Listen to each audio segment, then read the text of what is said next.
Salut, c'est Romain de Paléophyte et bienvenue dans cette nouvelle vidéo dans laquelle on va parler de l'afterburn effect, le phénomène qui permet de brûler du gras jusqu'à 48 heures après sa séance de sport.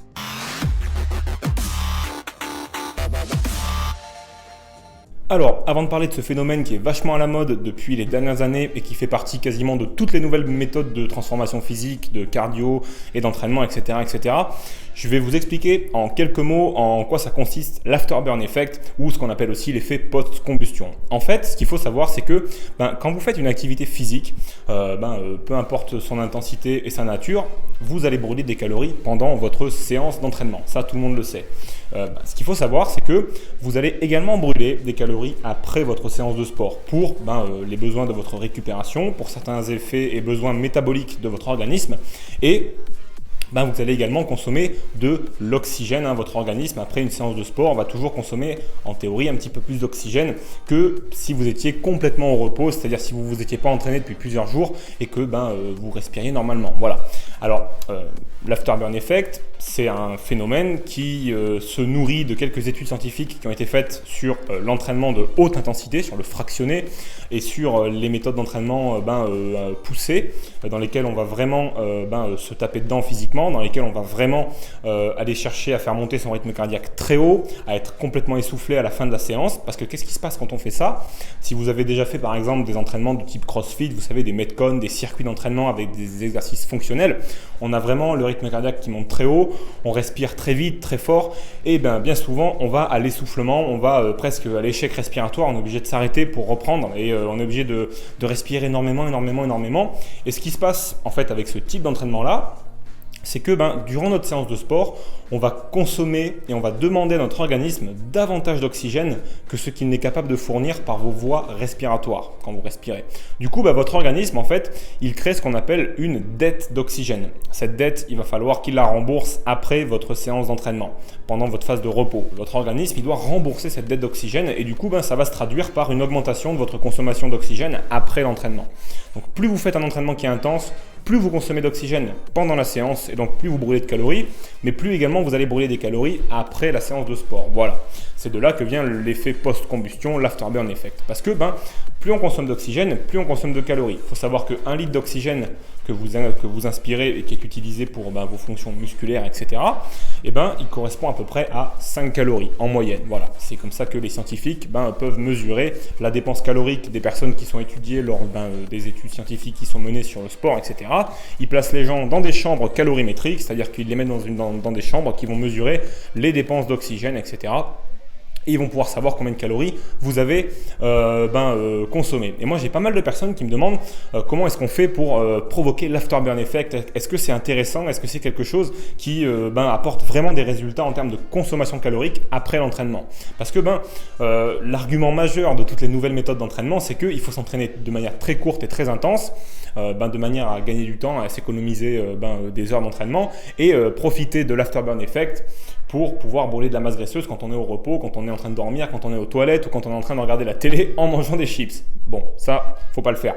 Bref, est-ce que c'est un phénomène qui est si efficace que ça? Et moi, je me suis tourné vers toutes les études scientifiques qui ont été faites sur ce sujet-là et j'ai été un petit peu surpris parce que il y a eu énormément d'études scientifiques qui ont été faites sur les dépenses énergétiques après l'entraînement en fonction de plein de types d'entraînement différents. Il y a des dizaines et des dizaines et des dizaines d'études qui ont été faites lors du siècle dernier et lors des premières années des années 2000, quoi. C'est pas un phénomène qui est observé de manière très récente, c'est quelque chose qui est observé depuis très longtemps et qui est mesuré par les scientifiques depuis très longtemps.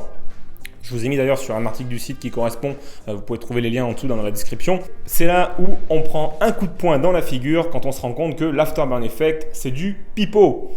Je vous explique tout de suite pourquoi. En fait, si vous regardez toutes les études scientifiques qui ont été faites dans les dernières décennies, vous vous apercevez que les scientifiques, ils s'accordent pour dire que l'afterburn effect, il représente à peu près, en moyenne, entre 7 et 13% de votre dépense calorique totale. Alors, on va vous donner un petit exemple pour bien comprendre. Admettons que je vous mette dans une chambre calorimétrique. Je vous enferme dedans et on va mesurer combien de calories vous avez dépensé en fonction des litres d'oxygène que vous avez consommés. Je vous y mets pendant 24 heures. Vous commencez tout de suite dans la chambre par une séance de sport intense, à 80% de votre VO2 max. Vraiment une séance de sport dans laquelle vous allez monter très haut en régime en termes de rythme cardiaque et d'essoufflement. On va mesurer la quantité de calories que vous avez brûlées pendant cette séance de sport et on va aussi mesurer la quantité de calories que vous avez brûlées dans les 24 heures qui suivent pour voir combien de calories vous avez brûlées. Et les scientifiques ils montrent qu'il y a à peu près entre 7 et 13% de l'énergie que vous avez brûlée au total, c'est-à-dire sur toutes les 24 heures, donc entraînement plus afterburn effect, qui viennent de l'afterburn effect. Donc pour vous donner un exemple tout bête, si vous avez brûlé par exemple 200 calories sur une période de 24 heures, entraînement plus afterburn effect, il y en a 10% qui viennent de l'afterburn effect, c'est-à-dire 20 calories. Et encore 10%, il faut aller faire un entraînement efficace, un entraînement qui est vraiment dur physiquement et dans lequel il va falloir vraiment faire des gros efforts physiques. Il y a peut-être possibilité d'augmenter un petit peu ça. Si vous regardez, il y a certaines études qui ont montré qu'on pouvait monter jusqu'à 13%, peut-être 14% de la dépense énergétique totale.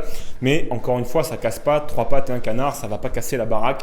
Ce n'est pas ça qui va vous donner vraiment de très très bons résultats parce que voilà, si vous brûlez, je sais pas, 300 calories pendant votre séance de sport et que vous en brûlez 30 grâce à l'afterburn effect, autant pas se faire des entraînements aussi difficiles tout au long de la semaine, en faire moins et manger un tout petit peu moins. Ça aura beaucoup plus d'impact que de profiter de l'afterburn effect. Ce sera plus facile à mesurer et ça vous demandera beaucoup moins d'efforts. Voilà, bon, après cette vidéo, elle n'est pas là pour vous dire qu'il faut complètement arrêter de faire des entraînements par intervalle d'intensité, des entraînements intenses, etc., parce que ça présente de très nombreux avantages.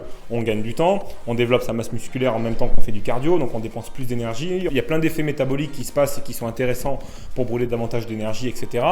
On va se sentir en forme, on va développer des compétences aussi, etc., etc. Donc il y a plein d'intérêts à faire des entraînements d'intervalle training, mais encore une fois, ça ne sert à rien de faire des entraînements de très haute intensité si votre objectif c'est de profiter de la dépense énergétique après l'entraînement, du fameux afterburn effect qu'on voit partout aujourd'hui, parce que c'est un petit peu comme dans le milieu des compléments alimentaires, vous avez une industrie marketing derrière qui en met, qui en rajoute. En fait, ils prennent toujours des études scientifiques dans lesquelles il y a un argument qui va un petit peu dans leur sens et ils mettent le paquet là-dessus et ils l'amplifient. Et on se retrouve aujourd'hui avec des méthodes qui vous promettent de brûler 400 calories au repos grâce à l'afterburn effect. Alors, j'ai fait le petit calcul, pour brûler 400 calories au repos grâce à l'afterburn effect, il faut que vous brûliez à peu près 4000 calories pendant votre séance de sport et qu'elle soit pratiquée avec un rythme très intense. Ça fait à peu près une séance de 5 heures. Donc ça fait beaucoup, ça fait trop, c'est impossible et c'est pas là-dessus qu'il faut s'attarder. Si vous voulez brûler quelques calories supplémentaires, autant aller vous faire un petit peu de marche supplémentaire, ça va vraiment oxyder du gras, votre organisme va utiliser une filière énergétique qui va venir des graisses principalement, des lipides. Autant également aussi vous concentrer sur votre alimentation, ça aura un bien meilleur impact. Donc si vous voulez aller plus loin, téléchargez mon petit bouquin Instinct Fitness dans lequel je vais vous donner 7 conseils qui vont vous donner des résultats en termes de perte de masse graisseuse. Il vous suffit de les appliquer dès ce soir, vous pouvez les mettre en pratique et ça va vraiment vous donner des résultats. Vous prenez pas la tête avec l'afterburn effect, avec toutes ces petites astuces d'optimisation. C'est pas là-dessus qu'il faut vraiment tabler si vous voulez vraiment avoir des résultats rapides et si vous voulez pas être déçu de vos efforts, si vous voulez faire les bons efforts au bon moment. Oubliez un petit peu l'afterburn effect, continuez à faire des entraînements de HIIT peut-être 2-3 fois par semaine si votre physique vous le permet, mais ne le faites plus pour des raisons de dépenses énergétiques après l'entraînement, comme on peut le voir partout, vous ne faites pas avoir. Et quant à moi, je vous remercie d'avoir regardé cette vidéo, ça fait plaisir de voir qu'on est de plus en plus nombreux. N'hésitez pas à me poser vos questions dans les commentaires en dessous de la vidéo. Je vais essayer maintenant de faire davantage de vidéos questions-réponses, vous me posez vos questions en dessous de la vidéo et moi je vous fais une vidéo pour vous répondre. En tout cas, ça me fait plaisir de vous faire cette petite vidéo. Abonnez-vous à ma chaîne en cliquant sur le petit bouton qui normalement est juste là, je crois.